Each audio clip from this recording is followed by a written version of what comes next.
আসসালামু আলাইকুম ওরহমতুল্লাহ। আজকে আমি বানাবো জাল জাল গোলা রুটি। পাটিসাপটার মতো বানিয়ে এটা অনেক সহজভাবে বানানো যায়।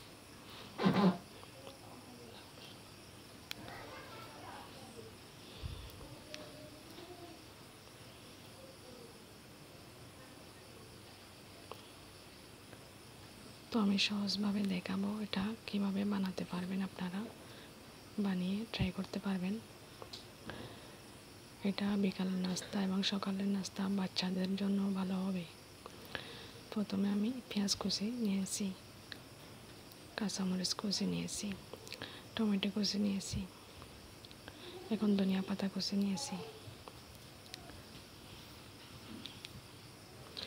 এখন পরিমাণ মতো লবণ দিয়েছি, চিমটি পরিমাণ বেকিং সোডা দিয়েছি,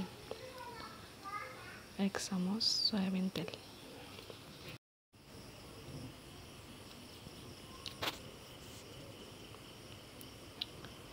1 চামচ চিনি দিয়েছি স্বাদ একটু বাড়ার জন্য।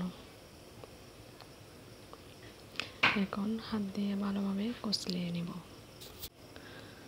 সব কিছু ভালোভাবে যদি হাত দিয়ে কষলিয়ে নেওয়া হয় তাহলে পেঁয়াজ আর টমেটো কাঁচামরিচ এগুলো নরম হয়ে যাবে, আর পিঠা যদি বানাই পিঠাটাও নরম হবে, সফট হবে। এখন একটা ডিম দিয়ে আবার ভালোভাবে মিশিয়ে নেব। তো একদম তাড়াতাড়ি আপনারা মেহমানদারিতে অথবা বিকালের নাস্তায় এটা বানাতে পারেন। এখন এক বাটি ময়দা দিয়ে দিব।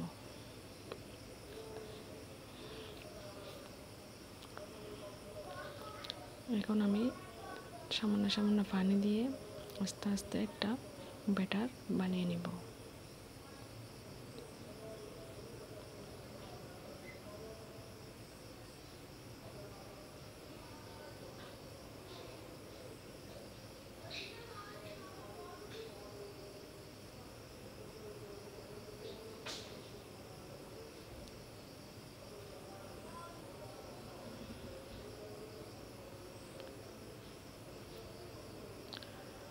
তো আমার ব্যাটার তৈরি হয়ে গেছে।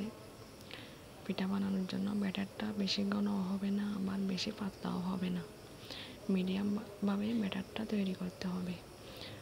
তো আমি এখন চুলায় ফ্রাই প্যান বসিয়ে দিয়েছি, সামান্য পরিমাণ তেল দিয়ে টিস্যু দিয়ে মুছে নিচ্ছি, পিঠাগুলো যেন সহজে উঠে যায়।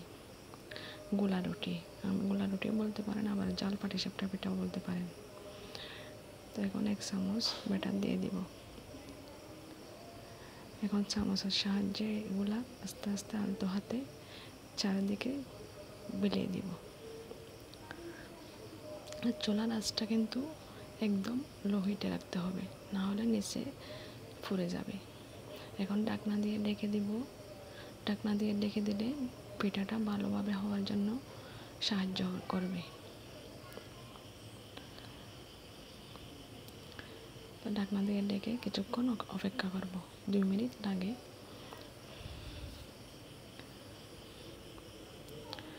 তো এখন আমি ঢাকনা উল্টে নিয়েছি, মাশাআল্লাহ পিঠা হয়ে আসছে। এখন আমি পিঠাটা উল্টাই দিব, উল্টে দিয়ে অপর সাইডটা একটু আবার সেঁকে নিব।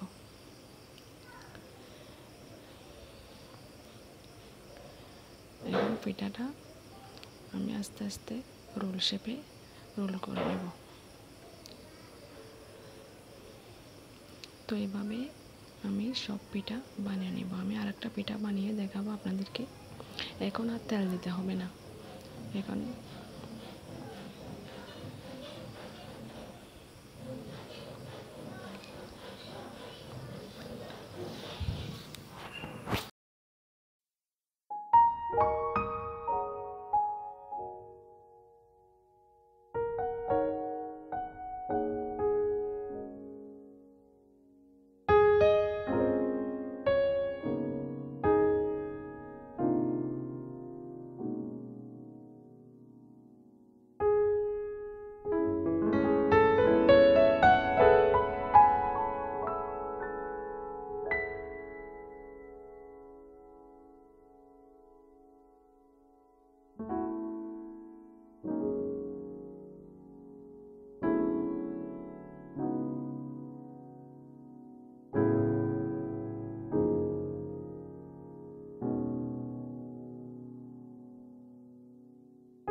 মাশাআল্লাহ আমার সব পিঠা বানানো হয়ে গেছে, ঝটপট বানিয়ে নিয়েছি, একদম সময় লাগেনি। দেখুন মাশাআল্লাহ গোলা রুটি অনেক সুন্দর হয়েছে। আপনারা গোলা রুটিও বলতে পারেন, আবার জাল পাতির পাটিসাপটা পিঠাও বলতে পারেন।